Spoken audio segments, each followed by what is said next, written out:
नमस्कार, सत श्री अकाल, सलाम वालेकुम दोस्तों।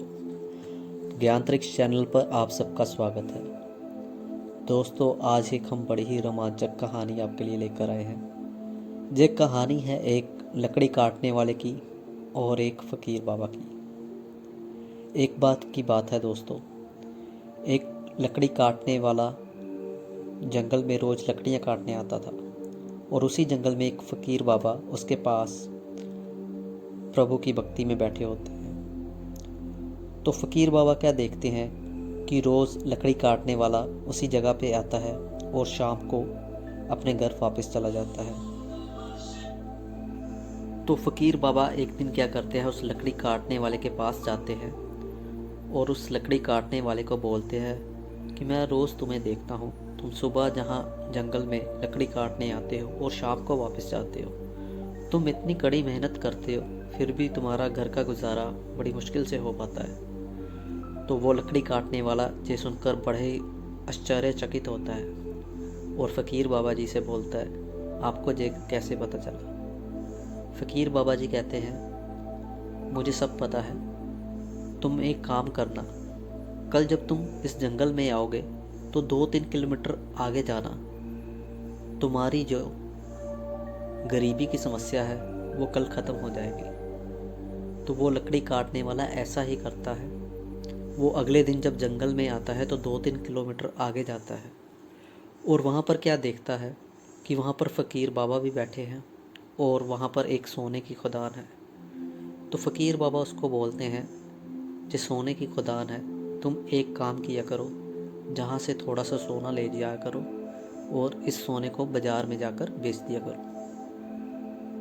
तो वो लकड़ी काटने वाला हर रोज़ वहाँ से थोड़ा सा सोना ले जाता है और उसको बाज़ार में बेच देता है और ऐसा करते करते काफ़ी दिन निकल जाते हैं। अब वो लकड़ी काटने वाला सोने का व्यापारी बन जाता है। तो काफ़ी महीनों के बाद वो लकड़ी काटने वाला फिर से उसी जंगल में आता है। तो एक दिन सोने का व्यापारी उसी जंगल में सोना लेने के लिए आता है।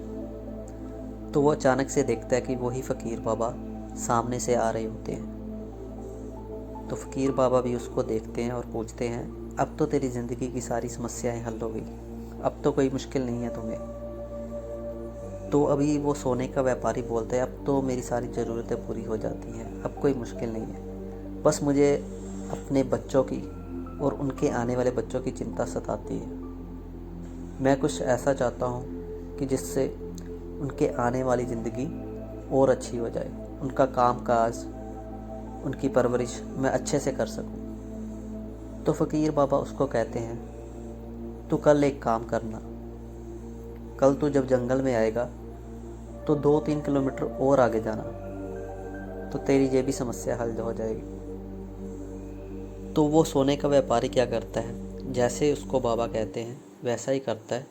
अगले दिन वो जंगल के और भीतर जाता है और जब वो 2-3 किलोमीटर अंदर जाता है तो वो क्या देखता है, वहाँ पर अब सोने की खदान की जगह हीरे की खदान है और वही फ़कीर बाबा वहाँ पर मौजूद होते हैं। तो वो फ़कीर बाबा उसको बोलते हैं, तो अब सोने का व्यापार छोड़ दे, अब तो हीरे की खदान में से थोड़े से हीरे ले जाया कर और इसको बाज़ार में जाकर बेच दिया कर। तो वो सोने का व्यापारी ऐसा ही करता है। अब वो सोने का व्यापारी धीरे धीरे हीरे का व्यापारी बन जाता है और काफ़ी साल ऐसे ही निकल जाते हैं। तो काफ़ी सालों बाद वो जो हीरे का व्यापारी होता है एक दिन जंगल में हीरे लेने के लिए आता है। तो अचानक से उसको फ़कीर बाबा की याद आती है और वो अपने मन ही मन सोचता है कि काफ़ी साल हो गए, अभी फ़कीर बाबा ने मुझे दर्शन नहीं दिए, काफ़ी दिनों से वो मुझे मिले नहीं। वो इतना मन में सोचता ही होता है कि आगे से फ़कीर बाबा आ जाते हैं और वो अब हीरो के व्यापारी से पूछते हैं, अब तेरी जीवन में कोई समस्या तो नहीं? तो वो हीरे का व्यापारी बोलता है, नहीं बाबा जी, अब तो सारी समस्याएं हल हो गई, अब तो मेरी ज़रूरतें भी पूरी हो जाती हैं और मेरी ख्वाहिशें भी। और मेरी ख्वाहिशें क्या, मेरे आने वाले बच्चों की और उनकी 7 पुश्तों की ख्वाहिशें भी पूरी हो जाएगी, अब तो कुछ नहीं चाहिए। तो फ़कीर बाबा उसको बोलते हैं,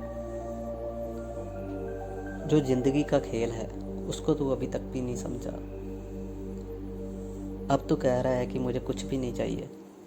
तू एक काम करना, कल जब तू जंगल में आएगा तो 2-3 किलोमीटर और आगे जाना, तो तुझे सारी ज़िंदगी का खेल समझ आ जाएगा। कल जब तुम और घने जंगल में जाओगे तो तुम्हें वहाँ पर ऐसी बेशकीमती चीज़ मिलेगी जो सोने के व्यापार और हीरे के व्यापार से भी कहीं ज़्यादा है। तो जब वो लकड़ी काटने वाला, जो कि अब सोने का व्यापारी बन गया था और सोने के व्यापारी के बाद हीरे का व्यापारी बन गया था, जब वो ये बात सुनता है कि इससे भी बेशकीमती कुछ है, तो उसका दिमाग चकरा जाता है। वो सारे रास्ते यही सोचता रहता है कि अब इसके आगे क्या हो सकता है, सब कुछ तो मिल गया, अब तो मेरी ज़रूरतें, ख्वाहिशें और मेरे आने वाले बच्चों की ख्वाहिशें भी पूरी हो जाएंगी, इससे ऊपर मुझे और क्या चाहिए। पर फिर भी उसके मन में एक आशा थी कि इससे ऊपर भी कुछ हो सकता है, तो ज़रूर मुझे घने जंगलों में जाना चाहिए उसकी खोज में।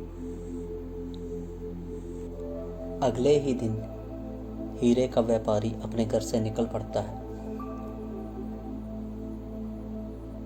और जैसे जैसे वो जंगल के भीतर में जाता है, उसको सब कुछ भूल जाता है कि वो हीरे का व्यापारी है, और इससे पहले वो सोने का व्यापारी था, और इससे पहले वो लकड़ी काटने वाले का काम करता था।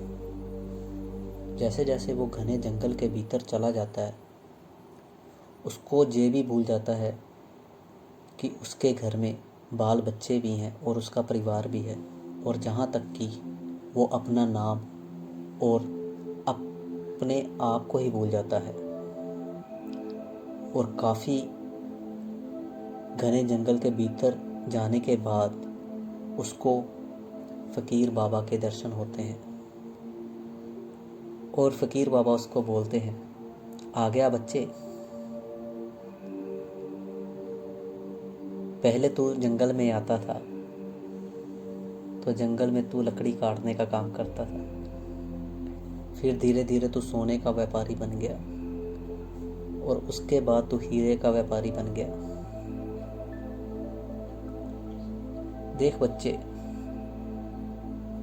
इस दुनिया में अधिकतर लोग ऐसे ही करते हैं। जब वो इस दुनिया में आते हैं और जब वो बड़े हो जाते हैं तो सबसे पहले वो अपनी ज़रूरतें पूरी करते हैं,